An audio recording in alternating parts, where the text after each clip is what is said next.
রমজানে ঊর্ধ্বমুখী রাজধানী নিত্যপণ্যের বাজার। সপ্তাহের ব্যবধানে বেড়েছে ইফতারি পণ্যের দাম। বাজারে বেগুন, টমেটো, শসা, লেবু, কাঁচা মরিচের দাম অত্যাধিক চড়া। গরুর মাংস, মসুর ডাল, ভোজ্য তেল ও সব রকমের মুরগির দামও বাড়তি। তবে কিছুটা কমেছে পেঁয়াজ ও ছোলার দাম। নতুন সরকারকে বাজার নিয়ন্ত্রণে দ্রুত কার্যকর পদক্ষেপ নেওয়ার দাবি রাজধানীবাসীর। আরও জানাচ্ছেন হুমায়ুন চিস্তি। রমজানকে কেন্দ্র করে প্রতি বছরের মতো এবারও নিত্যপণ্যের বাজারে শুরু হয়েছে অস্থিরতা।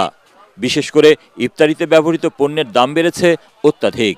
লেবুর হালি 140 টাকা করে কিনতে হচ্ছে আমাদের।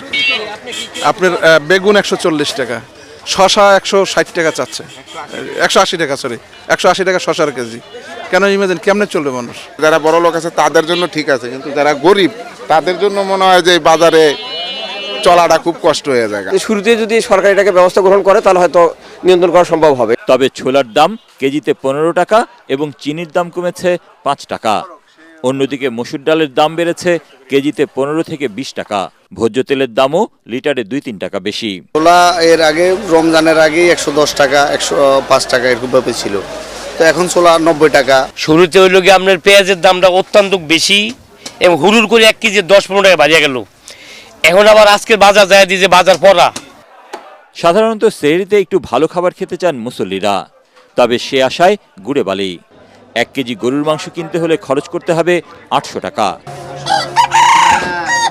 দেশি মুরগি 600 থেকে 650 টাকা, ব্রয়লার 190 টাকা আর পাকিস্তানি কক 320 থেকে 330 টাকা। তখন তো ধরেন গরুর দাম একটু বাড়তি আছে, গরুর দাম কমলে মাংসের দাম অটোমেটিক কমে যাবে।